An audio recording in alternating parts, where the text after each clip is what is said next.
Sisi Emperatriz, la dolorosa vida de una mujer que le arrancaron la felicidad. Isabel de Baviera, o más conocida como Sisi la Emperatriz, llega a nuestros días para interpelarnos. ¿Estamos viviendo de acuerdo a lo que nos imponen o vivimos libres de ataduras morales y materiales y somos seres felices de interactuar con la naturaleza y las buenas personas? Isabel de Austria vivió su tiempo de manera muy turbulenta por su personalidad atormentada y sobre todo porque los ambientes conservadores de aquella Viena la señalaban como irresponsable y extravagante. Hoy develaremos lo que aconteció con su vida y a medida que la transitemos, se quedarán asombrados y pensativos. Pero antes, activa la campanita y suscríbete para pasar a ser un mensajero de la historia. 1. Sisi fue la cuarta hija del duque Maximiliano José de Wittelsbach y la princesa Ludovica, hija del rey Maximiliano I de Baviera. Nació en Múnich el 24 de diciembre de 1837 y era uno de los 8 hijos que tuvo el matrimonio. El ambiente en que fue criada solía ser desinhibido, con libertad y sobre todo agradable y feliz. La naturaleza misma y los animales ofrecieron un contexto ameno a la dinámica de la vida cotidiana. Los inviernos los pasaban en el Herzog Max Palace en Múnich, un bello edificio que recordaba los palacios renacentistas de Roma, y en los veranos en un castillo de estilo medieval de Pausenhofen, a orillas del lago Starnberg, lugar favorito de sus hermanos y de Sisi, que lo mencionaba como Posi. Isabel fue educada como el resto de sus hermanos lejos de la corte de Baviera.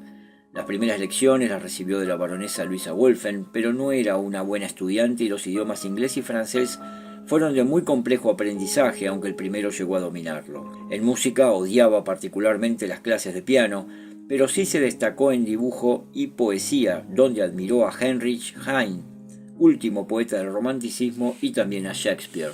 Ella siempre se consideró una discípula de Heine, el cual pasó a ser un personaje inspirador para escribir poesía, que terminó siendo una terapia habitual en tiempos difíciles de su vida adulta. 2.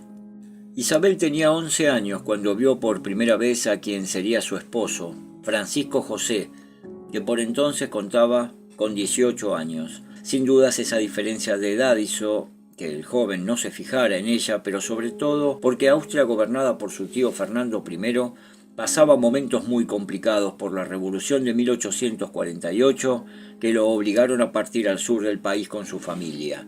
Cuando Isabel tuvo 15 años, volvieron a verse con Francisco, ya emperador de Austria. Si bien éste se hallaba enamorado de la princesa Ana de Prusia, y esta relación era aceptada en la corte de Viena, ella ya estaba comprometida con otra persona. Es aquí donde la madre de Francisco, la archiduquesa Sofía, que es hermana de Ludovica, madre de Isabel, concertan un encuentro, pero no para generar un compromiso entre Isabel y Francisco, sino entre Francisco y Nené, la bella hermana de Sisi, pero todo resultó diferente. Francisco José se enamoró perdidamente de su prima Isabel y manifestó sus deseos de casarse con ella. Ni bien Isabel supo esta noticia, pasó una noche entera llorando y la angustia se apoderó fuertemente. No había forma alguna de rechazar a un emperador. 3. Isabel y Francisco tuvieron un fugaz noviazgo que finalizó con la boda celebrada a las 6:30 de la tarde del 24 de abril de 1854 en la iglesia de los Agustinos de Viena. Sin dudas, los deseos de Isabel distaban mucho de casarse, tener hijos, ser emperatriz y vivir de apariencias que la corte señalara. Una manifestación clara que no deseó vivir de esa manera lo señaló el ataque de pánico que tuvo ese día de su boda, que no le permitió atender a la recepción diplomática, encerrándose a llorar en una sala. Por la noche tampoco consumó la unión con su esposo, evento que pudo ser llevado a cabo a la tercera noche después del casamiento. Todo esto provocó que la corte de Viena y más precisamente las damas de la misma se escandalizaran. Solo observaron en Isabel a una adolescente sin cultura y sin nivel para acceder al cargo de emperatriz. Estas damas empezaron a burlarse sistemáticamente de ella mediante miradas insidiosas y despectivas hasta propagar insultos a sus espaldas. Isabel cayó en la primera depresión conocida hasta entonces y fue el inicio de muchas más que marcaron su vida para siempre.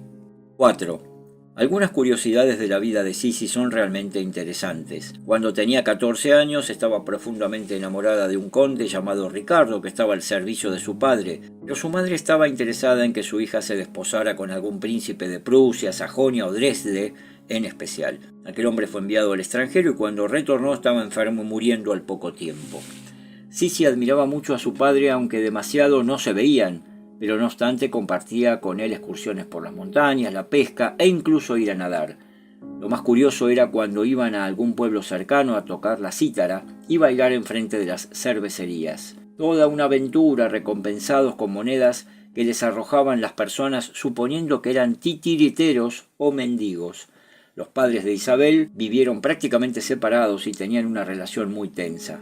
Si bien tuvieron descendencia legítima, también se supo de las innumerables amantes de su padre, de las cuales llegó a tener casi 12 hijos ilegítimos, teniendo muy buen trato con algunos de ellos. 5.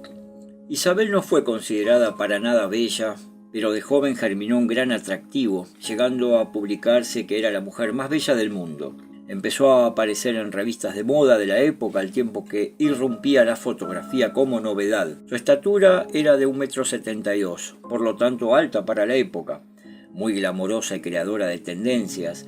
No obstante, su peso no llegaba a los 50 kilos, sometiéndose a dietas enfermizas basadas en jugo de carnes y desarrollando actividades deportivas donde montaba a caballo, caminaba horas y horas y hacía pesas en el gimnasio instalado a su pedido en el palacio. Es muy probable que si no tuvo anorexia bien pudo tener un trastorno ligado a la alimentación. En su aspecto personal sentía orgullo por su larguísima cabellera. Solo la tocaban manos expertas que para peinarla pasaban horas enteras y para lavarlo prácticamente todo un día, aunque el lavado lo realizaba cada 3 semanas. También era una gran amante de los animales, brindando especial cariño a su perro Houseworth. 6. El emperador e Isabel tuvieron 4 hijos.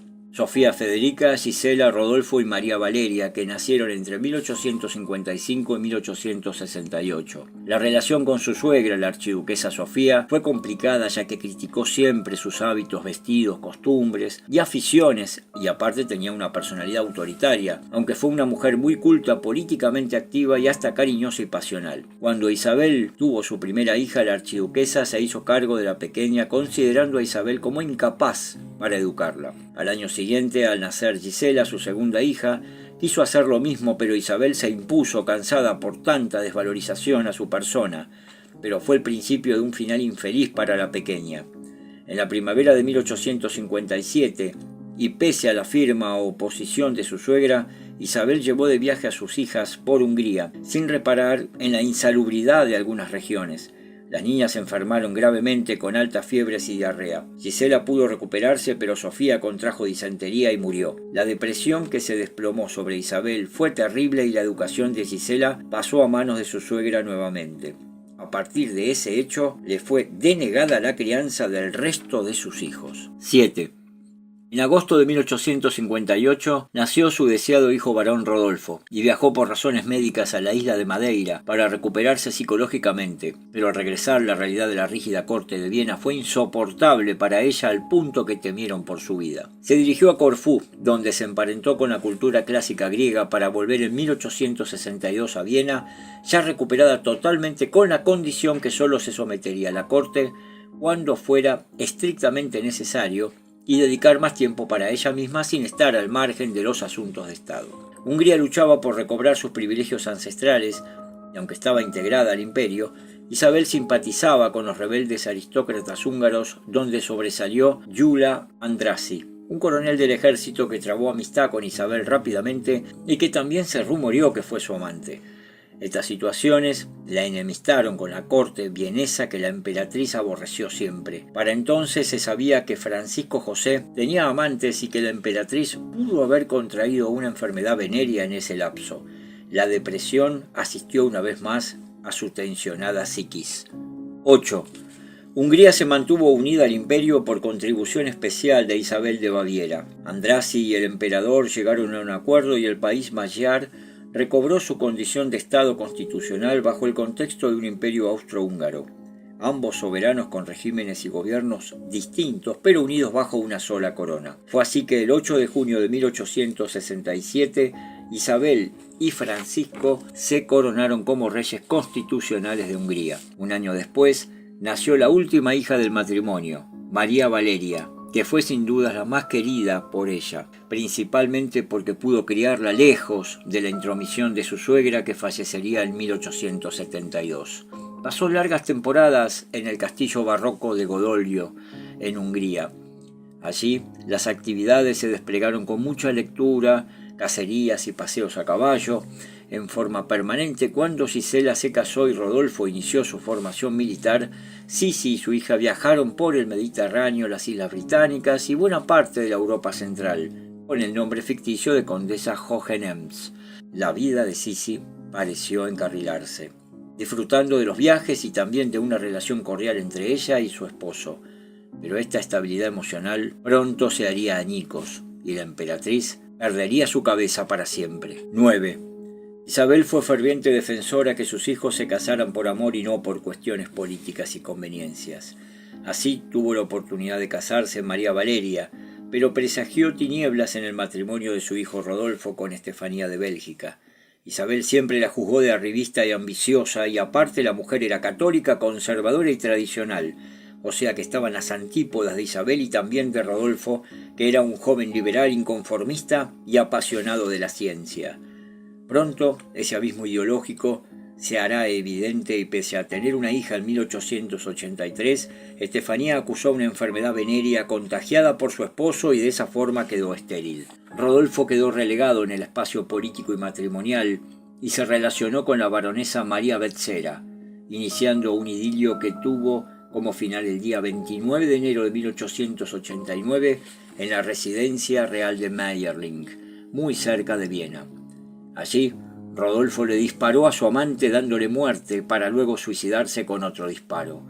Numerosas versiones se tejieron y de esa nebulosa surge el crimen de Estado como más verosímil y realista. La muerte de su hijo sepultó la vida de Isabel definitivamente. Vivió a partir de ese momento en un luto permanente, padeciendo fobia a ser fotografiada.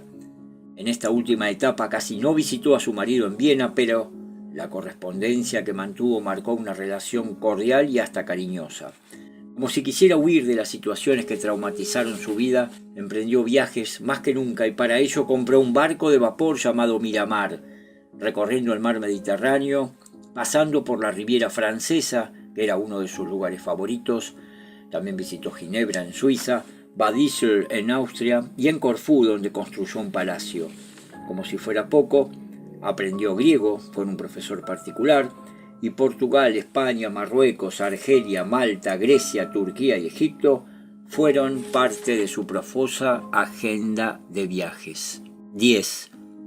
La vida de Isabel, Sisi la emperatriz, estuvo signada sin dudas por una elección obligada de vida que coartaba su naturaleza libre, pero también por la tragedia.